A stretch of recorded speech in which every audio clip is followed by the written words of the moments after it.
ini untuk mendapatkan beasiswa nih. Kita orang Sunda Oke, gitu ya. biasnya siapa? Iqbal. Oke. Karena dosen itu gak akan peduli gitu Yes. kayak mau. Halo guys, welcome back to my YouTube channel bersama Lentera Desa episode 2. Kali ini aku dibarengin sama seseorang yang sangat luar biasa tentunya teman-teman. Beliau ini adalah salah satu penerima beasiswa pool dari pemerintah di kampus negeri tentunya. Nah, di sini beliau akan sharing seputar bagaimana berproses dalam mendapatkan beasiswa itu, berproses dalam konsisten untuk terus belajar tentunya. Meskipun beliau ini gapir, tetapi beliau bisa membuktikan bahwa beliau bisa untuk meraih cita-citanya. Oke, ini dia siapa di Lentera Desa episode 2 bersama Dini Purwanti. Halo. Oke, boleh disapa dong teman-teman Lentera Halo Desa. teman-teman semua. Oke, panggilnya Teteh aja. Boleh. Oke. Karena kita orang Sunda Oke, gitu ya. Teteh aja ya. Jadi panggilannya Teh Dini. Beliau ini Dini Purwanti. Usianya berapa tahun, Teh? 20. Oke, sangat muda ya. Aku sudah tua nih. Ngomong-ngomong nih, sebelum kita serius nanti bagaimana bercerita tentang proses kamu Teh Dini ini untuk mendapatkan beasiswa nih.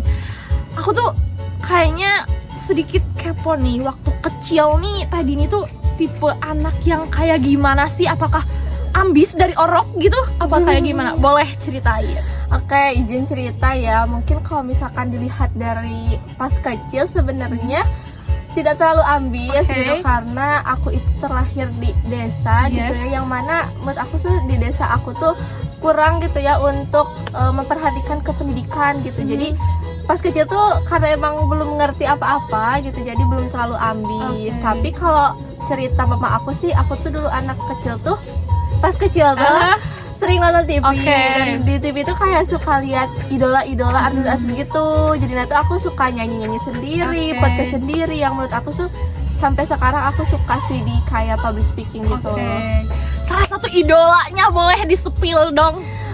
Idola aku tuh dulu pas lagi ngetren itu tahu Cowboy Junior. Tahu banget. Itu aku suka Biasnya banget. siapa? Iqbal. Iqbal. Iya. Karena Iqbal itu mungkin sejuta idol buat para ciwi-ciwi. Tetapi hebat banget karena kan Kak Iqbal juga tuh, setahu aku tuh dia juga kuliahnya di luar negeri, dan itu benar.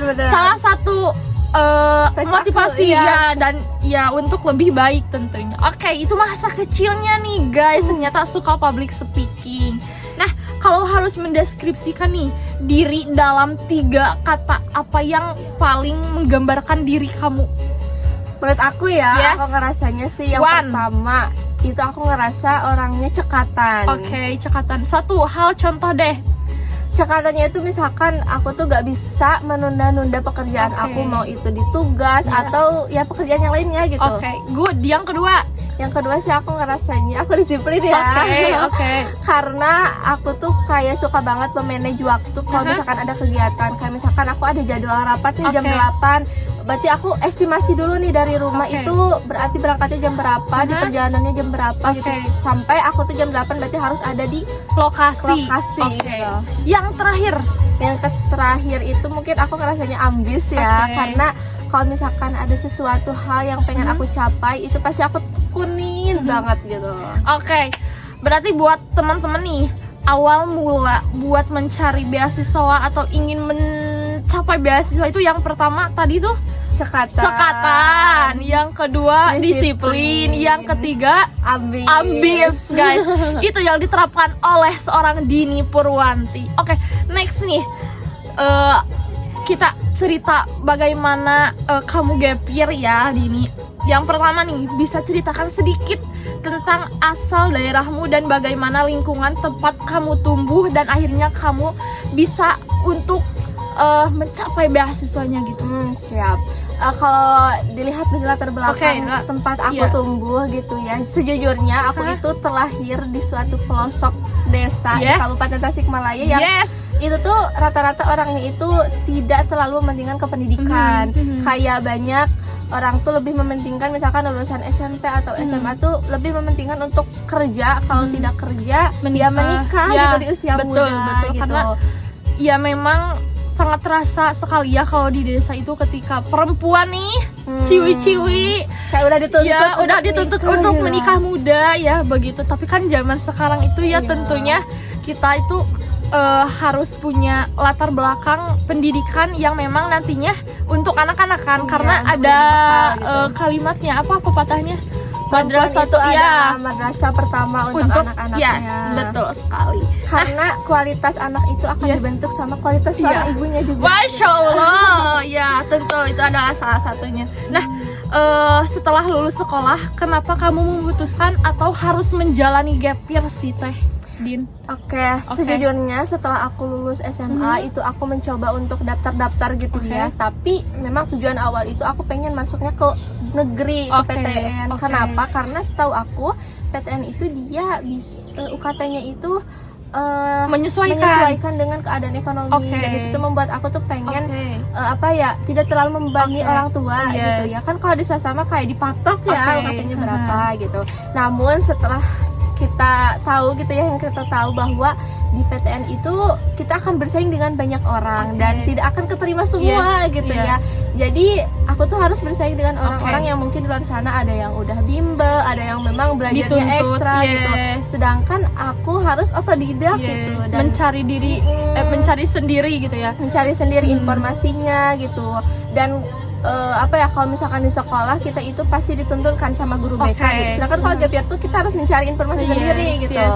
Seperti itu. Nah, buat teman-teman mungkin yang kepo nih, Teh emang Teteh nggak daftar gitu SMB yang kayak gitu, daftar nggak? Daftar, dulu? Cuma memang cuma emang belum rezekinya gitu ya guys. Karena kita harus bersaing gitu. Betul. PTN itu menurut aku kayak banyak gitu. Dan mungkin karena alasan satu gap year ini karena kamu ingin sekali untuk melanjutkan pendidikan ya tentunya. Betul. Nah, betul sekali. Nah, apa nih tantangan terbesar yang kamu hadapi selama masa gap year tersebut sih? Jujur menurut aku masa gap year itu tidak mudah gitu teman-teman. Karena yang pertama kita itu harus bisa mempertahankan semangat kita untuk belajar gitu. Karena kan pas aku udah gak keterima di PTN, aku tuh kayak pokoknya 1 tahun ini aku harus digunakan untuk belajar dan kayak tidak mudah gitu untuk mempertahankan semangat untuk belajar itu. Apalagi gitu. kan teman-teman mungkin yang seangkatan sudah keterima. Iya benar, itu tuh kayak ya Allah teman-teman aku udah ada yang mulai kuliah di tempat PTN impiannya gitu, sedangkan aku harus masih belajar gitu ya, mati-matian seperti itu. Dan kemudian yang kedua menurut aku tuh kayak kita benar-benar harus mandiri karena kita tidak ada yang nuntun nih untuk informasi pendaftaran gitu, kita harus nyari tahu sendiri gitu. Ya semangat nyari tahu sendiri. Yang terakhir mungkin ada itu sih menurut aku. Itu yang paling penting ya. Nah, perjuangan mendapatkan beasiswa nih, bagaimana awal mula kamu tertarik untuk mencari beasiswa untuk melanjutkan pendidikan? Awalnya sih pasti karena keadaan ekonomi gitu. Karena ya di pelosok desa itu kayak kita pendapatannya tidak sebanyak itu gitu. Secukup-cukupnya itu gitu. Jadi aku tuh kayak mikir gimana ya aku bisa kuliah terus aku tidak membebani orang tua. Jadi kayak pengen mandiri aja gitu ya. Akhirnya aku sebenarnya banyak beasiswa yang udah aku daftarin gitu. Tapi berapa kali nih kira-kira? Banyak, makanya nggak kehitung. Dan itu tuh kayak persyaratannya juga banyak gitu ya, harus minta surat ini itu gitu. Aku udah coba juga daftar dan ternyata gak semudah itu teman-teman untuk dapat beasiswa gitu. Sampai akhirnya aku dapet nih info kalau ternyata di PTN itu bisa daftar KIP kuliah. Yang mana KIP kuliah itu adalah beasiswa dari pemerintah.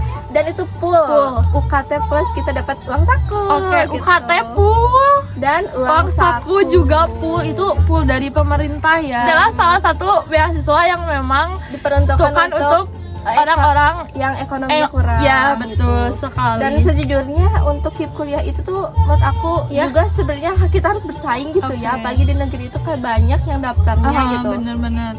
Nih, selama proses mendaftar beasiswa, pernahkah kamu mengalami penolakan atau kegagalan, dan bagaimana cara Teh Dini itu untuk bangkit kembali? banyak ya penolakannya gitu, tapi menurut aku kayak kita ingin apply beasiswa, itu keinginan kita, dan kita juga kayak jangan mudah menyerah gitu dengan satu penolakan gitu. Dan beasiswa itu banyak teman-teman gitu, jadi kita tuh jangan berpatok pada satu beasiswa aja gitu. Sebenarnya pas awal itu kayak emang pernah sedih gitu, masa sih aku gak keterima gitu, padahal kayak udah ngerasa effort gitu ya untuk daftar ini gitu. Tapi aku menyadari gitu bahwa aku juga tuh banyak loh di luar sana tuh mungkin orang-orang yang lebih effort, lebih bagus dibanding aku gitu ya. Jadinya tuh aku lebih ekstra lagi sih ekstra untuk lagi, dan levelnya gitu tuh harus ditingkatin lagi. Jadi tetap semangat guys. Kalian yang lagi menyerah, kita lanjutin bagaimana Teh Dini untuk meraih beasiswa dari pemerintahnya seperti itu. Nih, apa momen yang paling berkesan ketika akhirnya dinyatakan lolos beasiswa nih tadi? Akhirnya senang sekali gitu ya, kayak aku mau cerita. Sebelumnya aku tuh pernah juga daftar beasiswa di swasta sebelum aku memutuskan untuk gap year. Dan di sana itu banyak orang nggak kayak orang dalam gitu loh. Ternyata menurut aku tuh kayak sistem penerimaannya itu nggak sesuai dengan prosedur gitu. Padahal kan kalau KIP itu harus kayak sesuai gitu ya dengan keadaan ekonomi. Dan menurut aku kayak di sana tuh banyak banget orang yang pakai orang dalam lah atau kayak gini. Dan itu kayak aku ngerasa sedih banget gitu, karena aku gak punya koneksi atau relasi gitu ya. Dari sana aku akhirnya kayak pas aku keterima KIP di Unsil gitu ya, aku kayak akhirnya gitu setelah perjuangan air mata, kesedihan, mental akhirnya terbayarkan gitu. Kayak aku pengen bilang ke diri aku sendiri kayak akhirnya kamu berhasil dir sampai sini gitu. You did it guys. Seperti itu guys. Nah, perjalanan kuliah nih, sekarang kita masuk ke perjalanan kuliah. Cyaelah, selamat ya. Udah semester berapa sekarang? Udah 2. semester 3 nih ini. OTW semester 3 nih guys. Kenapa sih memilih jurusan biologi? Apa yang membuat bidang ini menarik bagi Teh Dini? Menurut aku jurusan pendidikan biologi itu adalah khususnya biologi gitu ya, semakin sangat impian aku, karena pas SMA dan waktu kecil juga aku tuh hidup di alam gitu. Yang pastinya aku suka alam gitu, ingin kayak lebih tahu lagi gitu gimana Tuhan itu menciptakan Jadi kenapa aku masuk jurusan pendidikan biologi? Karena menurut aku biologi itu tuh semakin aku tuh mensyukuri semua ciptaan Tuhan gitu. Kayak ternyata Tuhan itu menciptakan suatu makhluk itu sebegitu detailnya gitu ya. Dan aku juga sih dulu terlahir ya di desa yang mana banyak alamnya gitu ya, dan itu sih salah satunya. Dia bukan hidup di hutan guys, jadi kita tuh lahir di desa yang memang dekat dengan alam gitu. Lingkungan kita itu dekat dengan alam ya, seperti itu. Nah, setelah menjadi mahasiswa, apakah realitas perkuliahan sesuai dengan ekspektasi yang kamu harapkan atau tidak nih Teh Dini?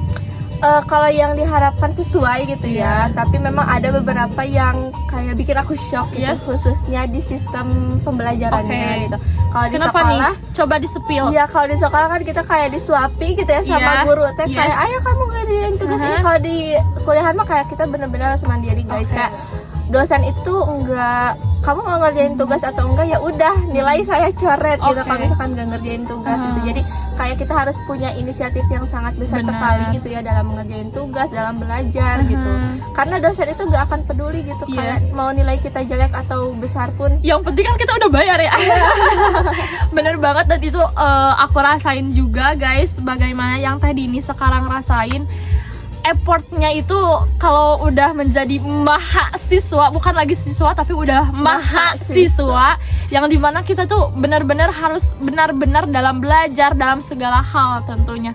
Nih tadi ini beasiswa full dapat dari pemerintah, belajarnya juga ekstra di PTN di negeri, organisasi nih boleh di-spill gimana ke teman-teman memanage waktunya juga tuh kayak gimana? Alhamdulillah juga gitu ya, aku tuh masuk organisasi karena sebelum aku masuk PTN tuh aku pernah, sebenarnya aku mau cerita ya, sebelum aku masuk PTN tuh gini, pokoknya aku tuh kuliah adalah hal yang pengen aku pengenin gitu dari dulu. Jadi setelah aku kuliah aku jangan jadi mahasiswa yang bisa aja. Aku jangan harus aktif. kupu-kupu gitu ya. Jangan yang kupu-kupu. Aku harus aktif di organisasi, mau itu organisasi internal atau eksternal gitu ya. Dan salah satunya aku masuk organisasi di kampus, salah satunya himpunan gitu. HMJ ya. Iya, sejujurnya memang itu sangat menguras energi dan waktu juga gitu. Kita harus pintar-pintar sekali bagaimana memanage antara kuliah dan juga organisasi gitu. Tapi itu tuh sebenarnya awalnya memang kaget, tapi lama kelamaan aku mulai terbiasa tuh bagaimana nih ada waktunya buat ngerjain tugas, belajar gitu ya. Ada juga buat ikut rapat, kegiatan di organisasi gitu. Sebenarnya kitanya sih yang harus pintar-pintar. Berarti sejauh ini efektif sebenarnya. Dan kita juga tuh jangan terlalu terpacu sama satu kegiatan gitu, karena aku lihat gitu ya ada teman-teman aku tuh kayak ada yang fokus banget ke kampusnya, ada yang fokus ke organisasinya. Menurut aku tuh harus balance gitu teman-teman. Jadi kayak nanti IPK dapat, pengalaman dapat, sertifikat dapat, pokoknya full pokoknya. Satu sih kata tadi ini yaitu memanage waktunya harus ada banget. Kamu tipe orang yang dijadwalin gitu, ditatain apa? Dijadwalin. Aku tuh suka banget journaling. Kayak ditulis gitu ya, hari ini aku kegiatannya apa aja. Kalau misalkan udah di checklist terus kayak di waktu gitu, pokoknya aku belajar hari ini dari jam segini sampai jam segini gitu. Oh berarti tipenya yang di journaling kayak gitu ya. Boleh bisa nih, boleh banget bisa dicontoh buat karena itu teman-teman bermanfaat nanti. sekali teman-teman. Kayaknya aku harus kayak gitu sih. Soalnya aku tuh di list nanti itu ya udah di list aja. Dan yang bikin aku semangat apa? Journalingnya itu bukan hanya sekedar tulisan saja, tapi kayak suka dihias gitu. Ngerti. Nanti itu yang bikin semangat. Boleh tutor ya, nanti bisa langsung DM. Nanti aku spill Instagram Teh Dini nanti di session akhir. Nih, motivasi dan juga pesan nih buat teman-teman yang mungkin sekarang tuh kayak tuh pengen banget kuliah, pengen banget beasiswa full, tapi semangatnya itu yang kayak kurang gitu. Gimana pesan buat anak-anak yang lagi mungkin down sekarang?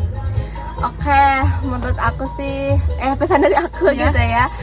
Ingat teman-teman bahwa hasil itu sesuai dengan apa yang kita lakukan, apa yang kita perjuangkan. Kalau misalkan teman-teman ingin mendapatkan hasil yang begitu wah gitu, jadi prosesnya juga harus wah gitu, harus lebih ekstra gitu. Jadi teman-teman tuh jangan mau enaknya saja gitu ya, tapi harus mau berjuang juga gitu. Dan kalau misalkan kita mendapatkan satu penolakan, jangan menjadikan itu untuk teman-teman menyerah gitu, karena masih banyak kesempatan lain, harus terus mencoba gitu, karena proses itu adalah suatu pembelajaran gitu untuk kita menjadi lebih baik lagi. Nah, tadi ini kalau lagi berproses kayak gitu nih, sebelum dapat beasiswa, nangis sering? Pasti. Kalau orang tua tuh kayak gimana, lebih ke ya udahlah, kamu kan udah gagal misal kan yang kan udah dapet ya sekarang, waktu proses itu gagal, apakah mereka tetap mendukung atau bagaimana nih? Tetap mendukung gitu, karena sejujurnya kayak aku tuh kan nangis itu bukan sekali dua kali gitu, down gitu. Kebayang. Tapi emang aku tuh tipikal orang yang kalau sedih itu gak mau menampakkan ke orang lain gitu, khususnya ke orang tua gitu. Introvert ya berarti. Iya, tapi orang tua yang namanya orang tua gitu ya udah tahu tipe anaknya kayak gimana. Tapi orang tua aku tuh kayak tahu gitu kalau aku tuh sedih, jadi suka diam-diam kayak tiba-tiba kamu harus tetap semangat, masih banyak kesempatan lain gitu. Kayak kok mama tiba-tiba ngomong gini gitu ya, padahal dari mana, padahal emang orang tua pasti tahu gitu kesedihan anaknya. Dan itu salah satu motivasi aku selama ini guys. Ya, orang tua. Dan bagaimana Teh, aku gak punya orang tua. Nah, maaf ya. Maksudnya tapi kan kalian harus mengingat kembali bahwanya orang tua kalian meskipun gak ada nih, tapi tetap bangga ketika kalian berhasil untuk mencapai sesuatu yang sangat luar biasa. Dan syukuri ketika kalian masih ada orang tua tentunya. Banggakan kedua orang tua kalian, sukseskan diri kalian untuk mencapai cita-cita dan juga masa depan yang sukses nih tentunya. Kayaknya aku udah lihat sosok yang memang sangat berpengaruh itu di kehidupan Teh Dini itu kayaknya orang tua sih ya. Pasti. Nah teman-teman, menurut Teteh nih, mungkin yang nonton tuh ada yang dari kota, ada yang dari desa, khususnya Lentera Desa ya ini. khususnya orang-orang yang mungkin sedang nonton, anak-anak muda yang sedang nonton dari desa. Menurut Teteh, kelebihan yang dimiliki anak desa dibandingkan orang lain itu apa? Ya karena di desa itu kita orang tuanya itu rata-rata orang tuanya seperti itu, membiasakan anak-anaknya kayak gitu. ngaji, subuh, asar, beres-beres rumah iya, juga itu beres-beres termasuk bener-bener kedisiplinan gitu. iya bener-bener banget. Terus di desa itu meskipun kecil tapi kekeluargaannya itu terasa sih menurut aku daripada di desa gitu. Bener gak sih? Ngerasain gak sih kalau kayak gotong royong gitu? gitu ya. Iya, dan itu tuh ditanamkan gitu ke diri anak-anaknya. Karena kan kalau biasanya kalau di kota itu lebih ke masing-masing ya guys. Iya, lebih ke masing-masing, dan itu adalah salah satu anak-anak desa yang mungkin disiplin ya diterapkan oleh Teh Dini, yang sampai akhirnya mendapatkan beasiswa full dari pemerintah itu teman-teman. Jadi buat kalian yang dari anak desa jangan minder guys, banyak anak desa yang sukses di kota maupun di desanya sendiri. Jadi majukan desa kalian dengan kedisiplinan kalian yang diterapkan oleh orang tua, pastinya yang baik-baik guys Ya, jadi betul. jadi buat kalian nih, pesan tadi dari tadi ini udah, intinya jangan menyerah, terus bertahan, tetap berjuang ya Teh ya. Nah, satu kata deh buat temen-temen anak desa biar gak minder sama anak-anak kota. Semangat aja ya, karena kesuksesan itu tidak melihat dari latar belakang teman-teman, mau itu dari kota, desa atau dari manapun, itu kalian bisa memiliki kesuksesan itu. Bener banget. Salah satunya adalah dengan berproses guys. Ya, proses kalian itu kalau berdarah-darah, insya Allah ya Allah juga bakal ngasih sesuatu yang sangat luar biasa di masa depan gitu guys. Nah, buat teman-teman yang kepo, langsung aja follow Instagramnya di @dini_purwanti. Yes, nanti buat kalian yang mau tips-tips belajar kayak gimana, ataupun mau bimbel-bimbel, karena beliau juga bimbelnya itu mengikuti gratis guys, full gratis. Betul. Boleh banget nih, kalian langsung aja di DM Untuk ke informasinya gitu. Informasinya langsung aja DM ke Instagramnya Teh Dini. Dan juga jangan lupa untuk like, Komen, subscribe, dan juga share. Di episode selanjutnya Lentera Desa akan kedatangan siapa? Stay tune di Lentera Desa. Bye.